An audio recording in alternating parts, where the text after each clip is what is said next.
All right, today we're diving into something pretty wild. It's a document called the 13th Scute Manifesto.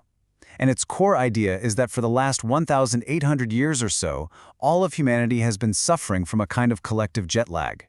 It's a dense read, but it proposes a pretty profound fix. So let's get into it. So, the whole thing kicks off with a question that's simple, but it really messes with your head. We all celebrate January 1st, right? But what if that date is, well, completely meaningless, a total non-event? What if the real start to our planet's journey around the sun is on a totally different day, a day most of us just completely ignore? And that question gets us right to the heart of the problem this manifesto is pointing at. You see, this isn't just some small scheduling mistake.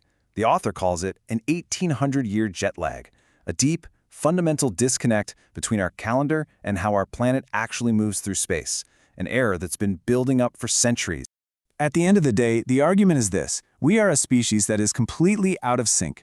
Our social rhythms, our holidays, our entire idea of what a year is, it's all based on this outdated system that just doesn't line up with the physical reality of our world anymore.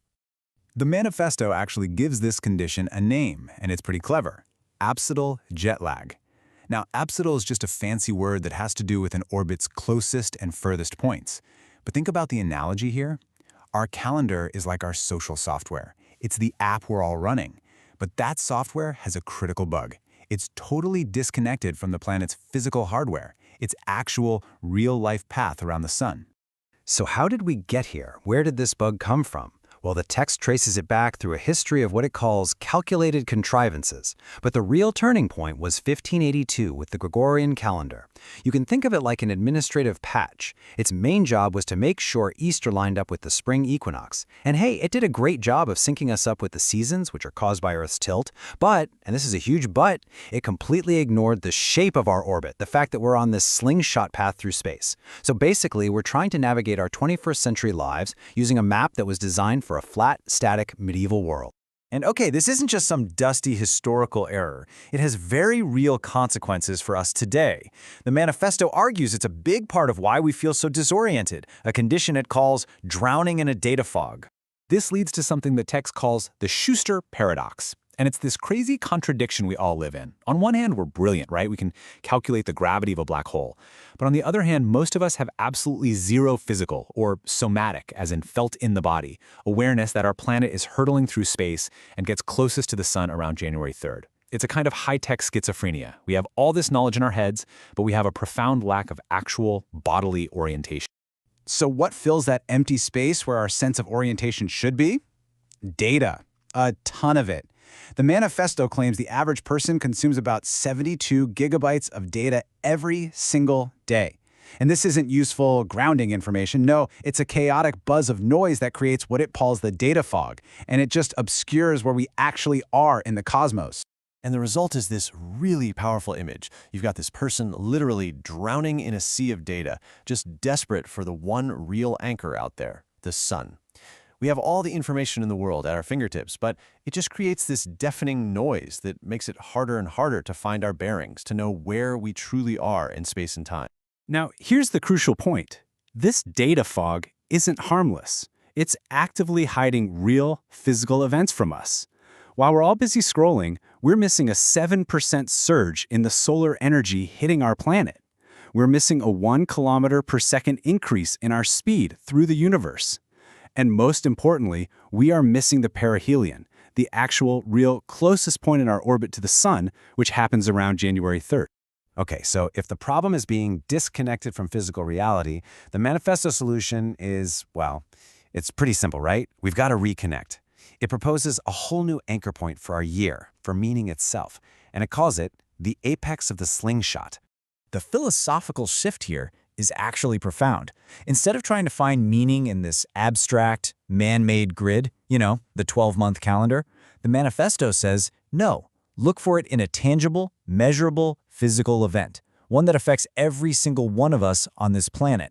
And that physical event is the perihelion. The manifesto just rebrands it, beautifully, as the apex of the slingshot. This is that moment in early January when Earth is at its absolute closest to the sun. We are moving at our fastest speed. We are getting the most solar energy. According to the text, this isn't some holiday you get off from work. It's a physical surge you get from the universe. This is the real new year. This quote just crystallizes the entire idea, doesn't it? The whole goal is to shift our source of what we consider sacred away from inherited traditions or old texts and toward an observable, undeniable physical reality, what it calls the orbital absolute. Okay, so that's the what and the why. But how does a person actually do this? How do you make this shift in your own life? Well, the manifesto proposes a method, a tool for this personal recalibration, and it calls it the 13th Scute. The 13th Scute is a metaphor. If you've ever looked at a turtle shell, they often have 13 big sections, or scutes. It kind of mirrors the 13 lunar cycles in a year.